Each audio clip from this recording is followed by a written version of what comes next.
어느 날 한 고객이 찾아와 상담을 요청했다. 전 남자친구가 바람을 핀 경험이 있어서 지금 만나는 남자도 바람을 피지 않을까 불안하다는 것이었다. 상대가 바람을 피우지 않을 거라는 확신을 얻을 방법이 있는지 물어왔다. 나와 가장 가까운 사람이 다른 이성과 딱 붙어 친밀감을 나누는 모습을 상상해보자. 그것만큼 끔찍한 상상도 없을 것이다. 이 때문에 사람들은 바람을 피우지 않을 연인을 선택하고 연인의 바람을 미리 방지할 방법을 알고 싶어 한다. 오늘 이에 대한 답을 알려주려 한다.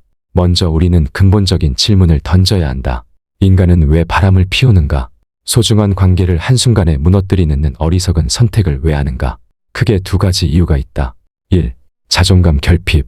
바람을 피는 이유는 여러 가지가 있지만 가장 흔한 이유는 부족한 자존감 때문이다. 남자가 바람을 피면 여자는 자신의 성적 매력을 의심한다. 내가 뭘 잘못했나, 못났나 자책하기도 한다. 하지만 그럴 필요가 전혀 없다. 나는 과거 바람을 피웠던 수많은 남자들과 상담을 통해 이들의 심리를 들여다봤다. 바람을 핀 근본적인 이유는 대부분 심리적 결핍 때문이었다. 이는 여자의 책임인 경우도 있었지만 90% 이상은 남자 스스로의 문제였다. 자존감은 감정의 척추다. 자존감이 낮아질수록 부정적인 감정을 많이 경험하게 된다. 따라서 인간은 누구나 자존감을 높게 유지하려 노력한다. 그런데 자존감이 낮을수록 스스로 자존감을 유지하기 어려워진다. 따라서 임시방편으로 타인의 관심과 애정에 의존하게 된다. 외부로부터 끊임없이 자기 가치를 확인받고 싶은 욕구가 커지게 되는 것이다. 타인에게 사랑받고 있다, 인정받고 있다는 확신을 받지 않으면 불안해진다. 예를 들어 연애 초반에는 새 연인의 집중적인 관심을 받으며 행복해한다. 하지만 서로가 익숙해지고 안정적인 관계로 들어서면 기존의 자극을 잃고 자신이 특별한 존재라는 느낌을 더 이상 받지 못하게 된다. 이때 다른 사람에게 새로운 감정을 찾으려는 충동이 생기며 자신이 여전히 매력적이고 사랑받을 만한 사람이라는 확신을 얻고 싶어진다. 대부분의 사람들은 현재 관계에 100% 만족하지 못하더라도 바람을 피우지는 않는다. 바람을 통해 얻는 일시적인 만족감보다 그로 인한 대가가 훨씬 크다고 느끼기 때문이다. 죄책감, 관계 파탄, 그리고 감정적, 경제적 손실을 더 두려워하는 것이다. 그러나 정신적인 결핍이 클수록 본능을 억누르기 어려워진다. 마치 며칠 동안 굶주린 사람이 자신도 모르게 빵을 훔치게 되는 것과 같은 시입니다.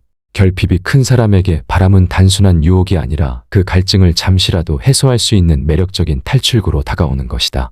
두 번째 이유를 설명하고 나서 자존감이 낮은 남자를 알아보는 방법에 대해 설명하겠다. 2. 연애 경험 부족.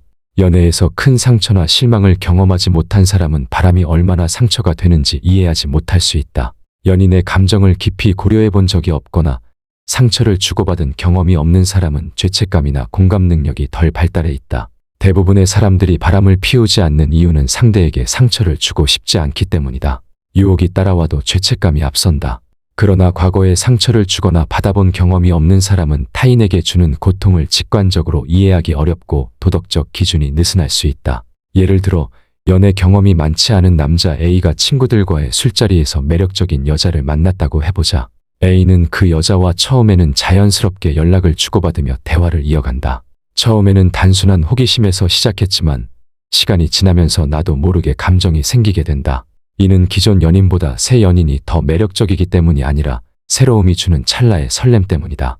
A는 이 행동이 단순한 우연이라고 여기며 연인에게 어떤 상처가 될지 충분히 고려하지 못한다. 하지만 연인에게는 아주 큰 배신으로 다가온다. A는 이 행동이 상대에게 얼마나 큰 상처와 스트레스를 줄지 이해하지 못한다. 또한 과거의 연애에서 상처를 겪은 경험이 없다면 감정적으로 안전하다는 착각에 빠질 수도 있다. 예를 들어 연애 경험이 많은 B는 과거의 이별이나 배신을 겪어본 적이 있다. 그렇기에 배신이 주는 고통을 이해하고 바람이 관계에 미치는 영향을 직감적으로 알기에 유혹을 조심하게 된다. 하지만 경험이 부족한 사람은 바람이 가져올 리스크나 신뢰의 파괴, 감정적 고통이 얼마나 큰지를 감으로 판단하기 어렵다. 그래서 연애 경험이 부족하고 감정적으로 미성숙한 남자는 조심해야 한다는 것이다. 상대의 감정을 직관적으로 이해하는 능력은 연애 경험을 통해 서서히 발달한다. 감정에 미숙한 남자도 조심해야 한다. 이러한 남자는 연애를 성장의 기회로 보지 못하고 자신의 욕구 충족에만 집중할 가능성이 높다. 연애를 통해 자신의 책임감과 공감 능력을 발전시키는 것이 아니라 그저 새로운 자극을 추구하거나 자신의 자존감을 채우기 위한 수단으로 삼는 것이다. 예를 들어 연애 초기에 상대에게 집중하는 듯 보이더라도 시간이 지나면 이들의 관심은 쉽게 식을 수 있다. 새로운 자극이 사라진다고 느낄 때 지루함을 느끼고 다른 곳에서 설렘을 찾으려 할 가능성이 커진다. 결국 연애 경험이 적고 감정적으로 미성숙한 사람들은 장기적으로 신뢰를 구축하는 과정에서 어려움을 겪을 수밖에 없다. 이들은 관계의 어려움을 직면하고 해결하는 대신 쉽게 다른 사람에게 눈을 돌리거나 관계를 회피하는 방식으로 대응할 가능성이 높다. 따라서 상대가 보여주는 감정적 성숙도와 과거 경험의 유무는 매우 중요한 판단 기준이 된다. 상대가 얼마나 타인의 감정을 공감하고 신중하게 행동하는지 살펴보는 것은 바람을 피우지 않을 사람인지 판단하는 바로미터가 된다. 남자의 자존감 확인하는 방법 1. 타인의 평가에 대한 반응 살펴보기. 남자가 타인의 평가에 어떻게 반응하는지 관찰하면 자존감을 파악하는 중요한 단서를 얻을 수 있다. 예를 들어 누군가가 부정적인 피드백을 줬을 때 이 반응을 살펴보는 것이 좋은 시작이다. 자존감이 안정된 사람은 대체로 피드백을 받아들이고 필요한 부분을 개선하려는 자세를 보인다. 예를 들어 상사가 이번 보고서가 조금 부족했다고 지적했을 때 그는 다음엔 더 보완해 볼게라고 긍정적으로 답하며 문제를 해결하려는 의지를 보일 수 있다. 이런 반응은 그가 자신의 가치를 스스로 인정하고 타인의 피드백을 자신을 발전시키는 요소로 여긴다는 신호다. 반면 자존감이 불안정한 사람은 작은 비판에도 큰 상처를 받거나 방어적인 태도를 보이기 쉽다. 예를 들어 농담으로 너 요즘 조금 게을러진 것 같아라고 말했을 때 자존감이 불안정한 사람은 내가 얼마나 바쁜지 너는 몰라라며 과도하게 방어하거나 심지어 상대를 공격하는 태도를 보일 수 있다. 이처럼 타인의 비판에 예민하게 반응한다면 그는 자신의 가치를 외부의 평가로 확인받고자 하는 경향이 있는 것이다. 2. 성과에 대한 태도. 남자가 자신의 성과에 대해 어떤 태도를 보이는지도 자존감의 중요한 지표가 된다. 자존감이 높은 사람은 성과를 이뤘을 때 타인의 반응에 크게 좌우되지 않고 스스로 자신의 노력에 대한 만족을 느낀다. 예를 들어 한 남자가 목표했던 매출 성과를 달성했을 때 그는 내가 계획한 대로 잘해서 결과가 좋았어라며 스스로의 노력과 결과에 만족하는 모습을 보인다. 이는 그가 내적으로 자존감이 안정되어 있으며 자신의 가치를 스스로 확인할 수 있다는 것을 보여준다. 그러나 자존감이 낮은 사람은 성과를 이뤄도 주변의 인정에 의존하는 경향이 있다. 예를 들어 그가 좋은 결과를 냈지만 내가 이렇게 열심히 했는데 아무도 칭찬해 주지 않느라며 실망을 표현하는 경우다. 이런 사람은 타인의 인정과 칭찬을 통해 자신의 가치를 확인하려는 경향이 강하다. 따라서 자존감이 낮은 사람은 타인으로부터 꾸준히 긍정적 반응을 받지 못하면 금방 실망하거나 불안감을 느끼며 스스로를 부정적으로 바라볼 가능성이 크다. 3. 자기 비하. 자기 비하적인 농담은 자존감이 낮은 사람의 흔한 특징 중 하나다. 자존감이 낮은 사람은 종종 자신에 대해 부정적인 농담을 자주 하며 이는 자기 방어 기제로 작용하기도 한다. 예를 들어 내가 또 실수했네.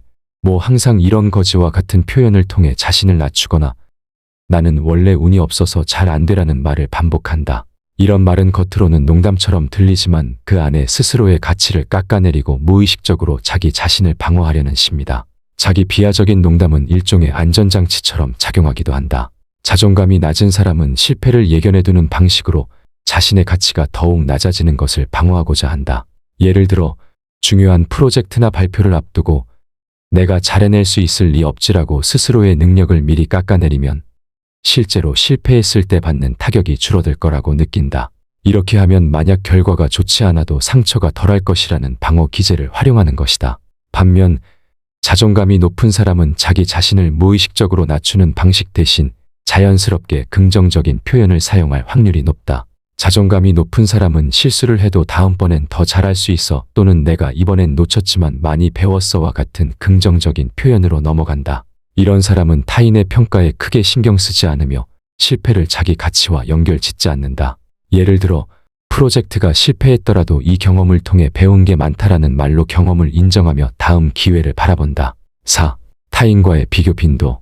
스스로를 다른 사람과 자주 비교하는 모습은 자존감이 낮은 사람에게서 흔히 나타나는 행동이다. 자존감이 낮은 사람은 자신의 가치를 스스로 확립하지 못하고 타인의 모습이나 성취를 기준으로 자신을 평가하려는 경향이 있다. 예를 들어 동료의 승진을 보면서 나는 저 사람만큼 능력이 부족해라는 생각이 들거나 친구의 외모나 생활을 보고 내가 그 사람보다 나은 점이 하나도 없어라고 자책한다면 이는 자신의 내면적 기준이 불확실하다는 신호일 수 있다. 자신보다 더 잘난 사람들과의 비교가 이어질수록 자존감이 낮아지기 쉬운데 이는 외부의 기준에 스스로를 맞추려는 태도 때문이다. 예를 들어 친구가 멋진 여행을 다녀온 사진을 SNS에 올렸을 때 이를 단순히 축하하기보다는 나는 왜 저렇게 멋진 삶을 살지 못할까라는 식의 생각이 들 수 있다. 이런 경우 타인의 삶에 지나치게 주목하게 되어 자신의 삶에 대한 불만족이 커지고 자존감도 점차 떨어진다. 반면 자존감이 높은 사람은 타인의 성취나 모습에 자신을 맞추지 않는다. 그들은 나는 내 속도에 맞게 잘하고 있어. 라는 내적 확신을 가지고 있으며 타인의 성취를 보더라도 자신만의 기준에 맞춰서 삶을 평가한다. 예를 들어 주변 사람이 훌륭한 성과를 냈더라도 나도 나만의 목표에 맞춰 꾸준히 노력 중이야 라며 자기 자신을 인정하는 태도를 보인다. 또 친구가 새 차를 샀다고 해도 나에게 맞는 차를 선택할 때가 오겠지라는 식으로 자신에게 맞는 삶의 속도를 인정하는 경향이 있다. 자존감을 파악하기 위해 타인과의 비교 빈도를 살펴보는 것은 유용하다. 자주 비교를 통해 자신을 판단하려는 사람은 스스로를 확립하기보다 타인의 기준에 맞춰가려는 것이다. 반면 자존감이 높은 사람은 자신의 목표와 가치를 중심으로 스스로를 평가한다. 5. 질투심. 타인과 자주 비교하는 사람은 상대적으로 질투심이 강해지기 쉽다. 이는 타인에 대한 지속적인 비교가 불가피하게 자신을 낮게 여기게 하고 이로 인해 타인의 성공이나 행복에 대한 부정적인 감정이 생기기 때문이다. 특히 자존감이 낮은 사람은 자기 가치를 안정적으로 확립하지 못했기 때문에 타인의 성취나 인정이 자신에게 부족하다고 느껴진다. 이때 질투는 나도 저 사람처럼 되어야 한다는 강박으로 이어질 수 있으며 스스로를 더욱 비하하는 악순환이 발생한다. 예를 들어 친구가 승진하거나 새 애인을 사귄 상황에서 왜 나에게는 이런 기회가 없을까라고 받아들인다. 이는 단순히 부러움에서 끝나지 않고 나보다 저 사람이 더 나은가와 같은 자기 의심으로 이어진다. 이 과정에서 질투심은 더욱 증폭되며 다른 사람의 행복이 곧 자신의 부족함을 드러내는 것처럼 느껴지게 한다. 질투심은 타인과의 비교에서 비롯된 불안정한 자존감과 밀접하게 연관되어 있다. 결국 상대방의 자존감을 이해하고 연애 경험을 파악하는 것이 바람 가능성을 예측하는 중요한 잣대가 된다. 바람을 피우지 않을 남자를 찾는 것이란 단순히 성실해 보이는 이미지만으로는 판단하기 어렵다. 오히려 그는 스스로의 자존감을 어떻게 세우고 유지하고 있는지, 그리고 그가 과거에 상대방의 마음을 깊이 헤아리는 경험을 한 적이 있는지 살펴보는 것이 필요하다. 성숙도와 자존감이 내재된 만큼 관계 속에서의 신뢰와 책임감도 뿌리내릴 수 있다. 연애를 통해 성장하는 경험이 많은 사람일수록 상대의 감정을 예민하게 이해하고 배려하는 경향이 강해지며 이는 결국 더 단단한 관계를 만들어준다. 반대로 자기 안의 빈 곳을 상대의 관심으로만 채우려 하는 사람은 언젠가 그 관심이 소진될 때 새로운 유혹을 쫓기 쉽다. 현명한 선택은 이렇게 복잡한 인간의 내면을 이해하고 자신과 상대방 모두를 성장시킬 수 있는 관계를 선택하는 것에 달려 있다. 오늘 영상은 여기까지 하겠다. 궁금한 것이 있으면 내 블로그에 찾아와 공부를 하거나 댓글로 질문을 남겨주기 바란다.